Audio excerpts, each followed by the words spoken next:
दोस्तों, चलती ट्रेन में बेहद ही अश्लील हरकतें करते एक कपल का वीडियो बीते दिनों काफी बुरी तरीके से वायरल हुआ। पूरे इंटरनेट पर वो वीडियो छा गया था और अब इन दोनों कपल पर एफआईआर कर दी गई है। यानी कि ये जो दोनों लड़के और लड़की थे, इन पर एफआईआर कराई गई और वहीं लड़की का पक्ष सामने आया है। उनके परिवार वालों का कहना है कि लड़की ने आत्महत्या की भी कोशिश की थी। उसकी मेंटल स्टेट पर बहुत बुरी तरीके से असर पड़ा है। घर वालों की काफी बदनामी हुई है। क्या कुछ हुआ है, सिलसिलेवार तरीके से आपको बताते हैं।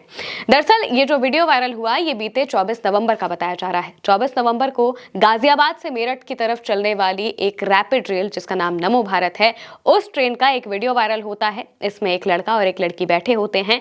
बेहद ही अश्लील हरकतें करते हुए ये दिखाई देते हैं और इनके आसपास भी जो लोग मौजूद थे, उन्होंने इनको नहीं टोका। आसपास की सीटें खाली दिख रही थी, लेकिन दूर पर कहीं लोग बैठे हुए थे, लेकिन उन्होंने भी इनको बिल्कुल भी नहीं टोका। और 1 से 1.5 मिनट तक का ये जो वीडियो है, ये वायरल हो गया, जो कि ट्रेन के सीसीटीवी कैमरे पर कैद हुआ था। ट्रेन के सीसीटीवी कैमरे पर ये वीडियो कैद होता है, तो इसको लेकर अंदर अंदर जांच चल रही होती है। ये वीडियो बाहर नहीं आना चाहिए था, लेकिन किसी की लापरवाही की वजह से या फिर कर्मचारी ने जानबूझकर इस वीडियो को फोन से रिकॉर्ड करके वायरल कर दिया और इसी वजह से अब ये पूरे इंटरनेट पर छा चुका है।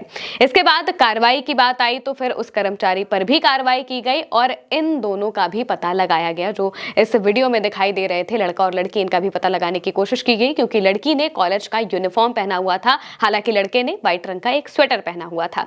लड़की के कॉलेज के यूनिफॉर्म से पता लगाया गया कि आखिर ये दोनों कौन थे। लड़का बीटेक कर रहा था और लड़की मेरठ के ही एक कॉलेज से बीसीए कर रही थी। लड़का गाजियाबाद के एक कॉलेज से बीटेक कर रहा है और वहीं लड़की मेरठ के एक कॉलेज से बीसीए कर रही है। इन दोनों का घर अपने घर से, एक दूसरे के घर से करीब 3 किलोमीटर के आसपास का है और दोनों ही एक समाज से आते हैं। लेकिन ट्रेन में जो बेहद अश्लील हरकतें की, इस वजह से इनका परिवार काफी मुश्किलों में पड़ गया और इन दोनों पर एफआईआर दर्ज करा दी गई। क्या कुछ हुआ है बताते हैं। दरअसल ये दोनों ही अलग अलग कॉलेज में पढ़ते थे। छात्रा दुहाई के एक कॉलेज से बीसीए कर रही है और छात्र राजनगर एक्सटेंशन के एक कॉलेज से इंजीनियरिंग कर रहा है। दोनों के कॉलेजों को नोटिस भेजा गया है, जवाब मांगा गया है। घटना के बाद से ही दोनों कॉलेज नहीं पहुंचे। दोनों के खिलाफ मुरादनगर थाने में एफआईआर दर्ज करा दी गई है और इसके बाद जो एफआईआर में लिखा है वो भी हम आपको बता देते हैं। दरअसल डीबीआरआरटीएस के सुरक्षा प्रमुख दुष्यंत कुमार ने गाजियाबाद के मुरादनगर थाने में 22 दिसंबर को तहरीर दी। इसमें लिखा कि 24 नवंबर 2025 को शाम 4 बजे नमो भारत ट्रेन के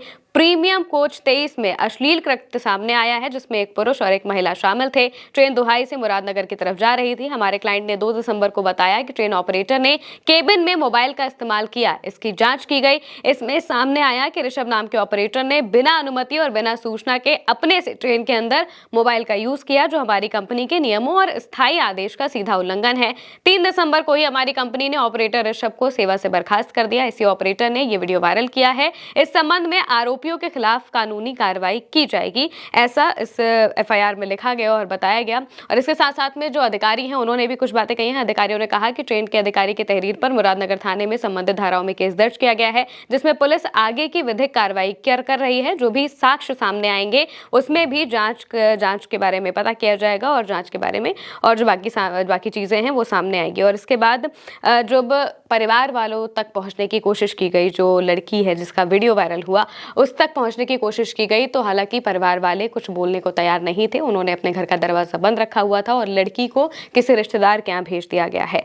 और जैसे ही ये खबर सामने आती है तो लड़की के जो परिवार वाले हैं वो काफी सदमे में पहुंच जाते हैं। जब वो वीडियो देखते हैं तो जाहिर सी बात है कि वो समझ नहीं पा रहे थे कि आखिर ये कैसे हो गया, क्योंकि पड़ोसियों का भी, कॉलेज के लोगों का भी और यहाँ तक कि परिवार वालों का भी यही कहना है कि वो लड़की पढ़ने में बहुत ज्यादा अच्छी थी, लेकिन उससे गलती हो गई और इस वजह से उसने आत्महत्या की भी कोशिश की। लड़की के चाचा ने बिना कैमरे पर सामने आए कहा कि हम नहीं चाहते कि अब ये मामला और फैले, पहले ही बहुत बदनामी हो चुकी है, इसलिए हमने बिटिया को रिश्तेदारी में भेज दिया है। परिवार काफी मिडिल क्लास फैमिली से आते हैं और उन्होंने बहुत ज्यादा बात नहीं की। वो कहते हैं कि बदनामी इतनी ज्यादा हो चुकी है कि इस रास्ते से निकलने वाले लोग अब घर के अंदर झांकते हुए निकलते हैं। ज्यादातर समय घर का दरवाजा बंद रखते हैं, किसी परिचित को देखकर ही दरवाजा खोलते हैं। हमारे बच्चे की गलती है, हम कर भी कह सकते हैं। परिवार के लोगों से बात करके ये पता चल रहा है कि जाहिर सी बात है कि वो इस चीज़ से काफ़ी ज़्यादा डर चुके हैं और एफआईआर हो चुकी है, इस बात से वो और ज़्यादा परेशान हैं, क्योंकि जब एफआईआर हुई है तो पुलिस कार्रवाई भी करेगी और घर तक भी पहुंचेगी, और इसी वजह से लड़की को रिश्तेदार के यहाँ भेज दिया गया है और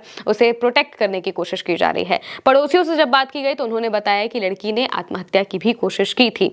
दरअसल एक पड़ोसी ने कहा कि इस परिवार के लोग बहुत भले हैं, बिटिया भी पढ़ने लिखने में होशियार थी, उसकी बदनामी होनी थी वो हो गई। परिवार बहुत खुलकर अब बात नहीं करता है, लेकिन इतना पता चला था कि वीडियो सामने आने के बाद उसने सुसाइड का प्रयास किया था। और इसके अलावा यही बातें जो कॉलेज के लोग हैं उनका भी यही कहना है कि लड़की पढ़ने में बहुत अच्छी थी और उसने बाद में सुसाइड का प्रयास किया। हालांकि सब एक बात को कह रहे हैं कि चाहे जितनी भी समझदारी हो, एक समझदारी जरूर दिखानी चाहिए कि पब्लिक प्लेसेस में इस तरह की चीजें ना करें।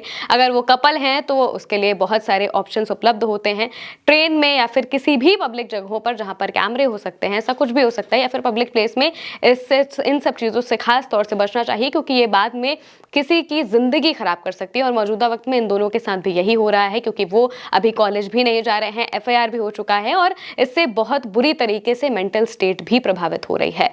अब आप इस पूरे मामले पर क्या कहेंगे, कमेंट में जरूर बताइएगा। मैं हूं महिमा और आप देखते रहिए उल्टा चश्मा यूसी।